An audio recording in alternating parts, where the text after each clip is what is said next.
But if you can't do it amongst the greatest players in the world when it comes to women's basketball, maybe, I don't know, maybe your skills just aren't there, fam. I'm just saying, I don't know why it's not translating. All right, why it's not coming over here to the W. But I am looking for another splash, one more splash. I don't know what this necessarily means for that splash. Maybe that's just wishful thinking at this point, but we'll see. We'll see how much Dantas is signed for, how much these players are going for, because they didn't necessarily drop numbers on these contracts. So I think it might still be some space for a splash. The Indiana Fever just made one of the toughest decisions you can make in professional sports.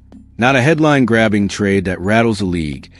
Not a flashy signing designed to dominate social media. This was harder.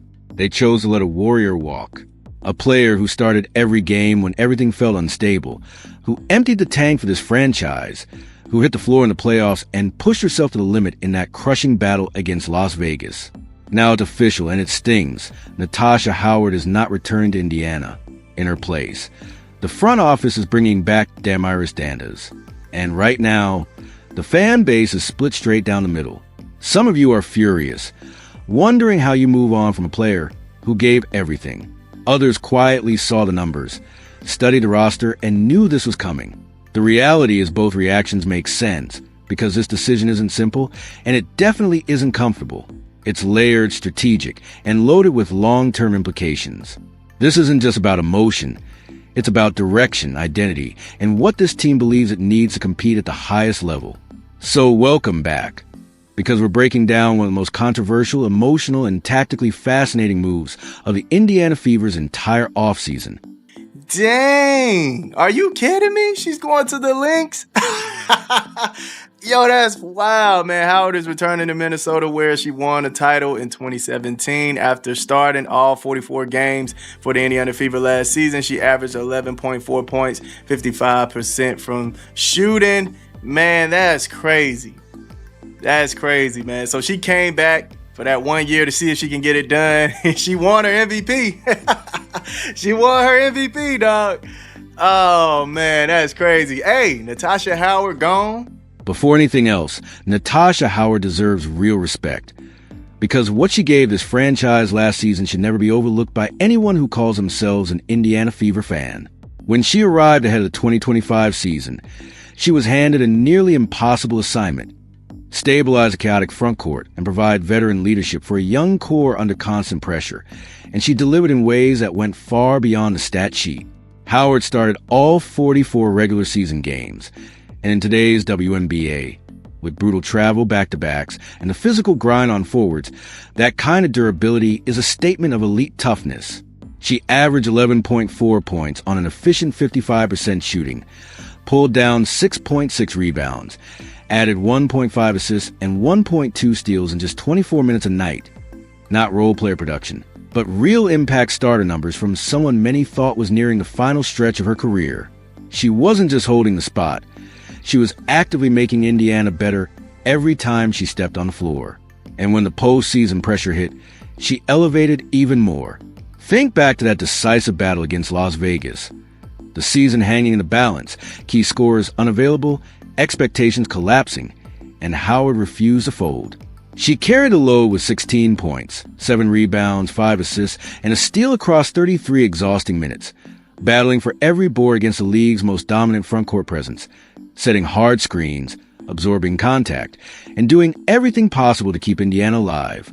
Afterward, she spoke like a true veteran, grateful for the opportunity and proud of the fight, knowing she had given everything she had.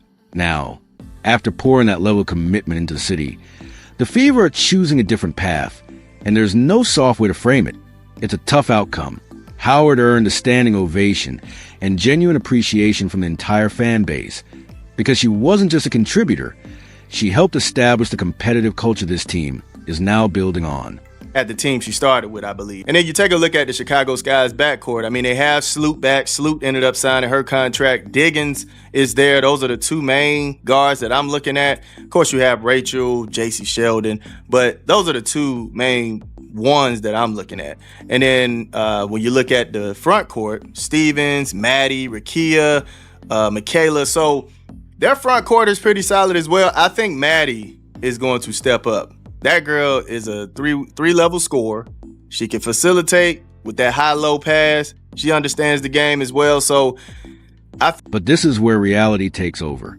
Professional basketball isn't built on emotion, and the Indiana Fever front office isn't operating on nostalgia or loyalty. They're chasing championship, and that pursuit demands ruthless clarity. Building a future contender means making decisions that sting, even when they involve players who gave everything. So, why did General Manager Amber Cox let a respected veteran walk? It comes down to three unforgiving words: salary cap math. Under the new collective bargaining structure, Indiana is working with a $7 million cap. And while that sounds massive, it disappears fast when you examine the roster. The franchise has already invested heavily in its core. Caitlin Clark's star power demands elite talent around her. Kelsey Mitchell secured a major deal as the team's late-game scorer.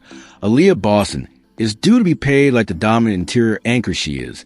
And key contributors like Lexi Hull, Sophie Cunningham, Ty Harris, and the addition of Monique Billings all occupy valuable financial space. Stack those commitments together, and the flexibility is nearly gone. Then comes a difficult calculation. Natasha Howard, a 12-year veteran at 34, would command roughly $300,000 at minimum under league rules.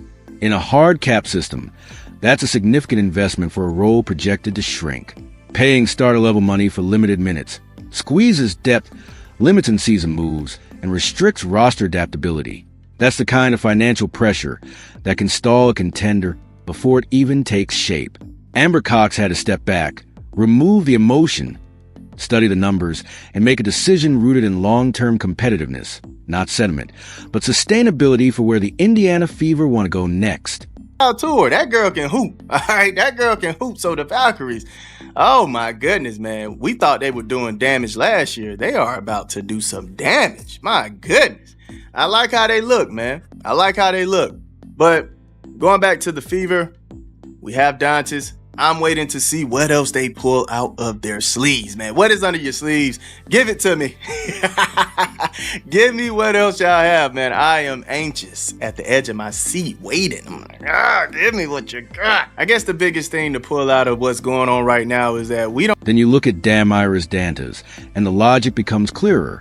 She's 32, fully embedded in the Indiana Fever system after 2 seasons, comfortable with the coaching staff, fluent in Stephanie White's playbook, and already familiar with the roster around her.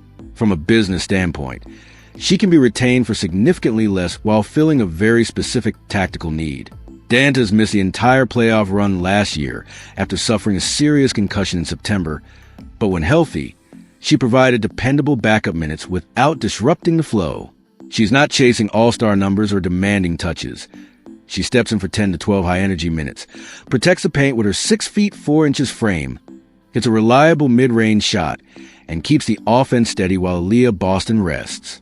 Beyond that, she brings veteran composure, international experience with Brazil, and resilience forged through adversity, including her recovery from that concussion. She returned committed, focused, and aligned with the team's long-term vision, offering calm, ego-free stability that's invaluable for a young group under heavy expectations. But there's a bigger tactical factor at play, and it centers on Monique Billings.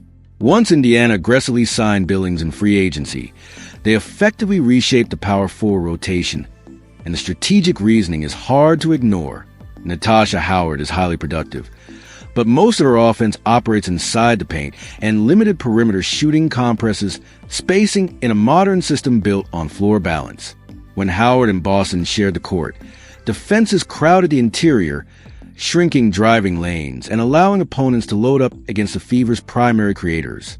The result was a congested offense, late clock pressure, and fewer clean looks. By shifting to a more flexible rotation with Billings and Dantas, Indiana gains better spacing, smoother offensive geometry, and more room for its playmakers to operate, a calculated move designed to unlock the next level of the team's attack. Or we don't have a clue. So anybody's ideas could still happen. All right. I think I saw Timmy. Some people wanted Timmy. Timmy could come back. Who knows? All right. I haven't seen Timmy sign to anybody. So you can keep your ideas on the table. All right. Keep your ideas on the table. Anything could happen by the end of tomorrow or by the end of today. Right. So Y'all let me know in the comment section, how are y'all feeling about this re-sign? Do you love it? Do you not like it? How are you feeling about Gabby? How are you feeling? Monique Billings completely reshapes the geometry of the floor for Indiana. At 6 feet 4 inches with length and elite mobility, she gives the Fever the size to battle top-tier forwards, while also adding a layer of offensive versatility that changes how defenses react. She can set a crushing screen, pop into space, and punish teams that leave her open, and when defenders step up, it unlocks clean lanes for Leah Boston to operate inside. The real difference maker, though, is her connection with Caitlin Clark. They spent March competing together with Team USA, building timing, trust, and an instinctive understanding that most new duos take weeks to develop. In a compressed offseason, that built-in chemistry is invaluable. Billings already knows where Clark wants her, how quickly she rolls, and how to finish those fast, precise passes. That means she can step in immediately, while a reduced role for Natasha Howard would have required a significant adjustment. Still, this is a calculated gamble. Indiana is moving on from a former Defensive Player of the Year and proven starter in favor of a player who has largely been a high-impact role contributor. If Billings struggles under championship expectations, the loss of Howard's steady presence will be felt. But championship front offices don't play it safe. They bet on fit, spacing, and long-term upside. Step back and the bigger picture comes into focus.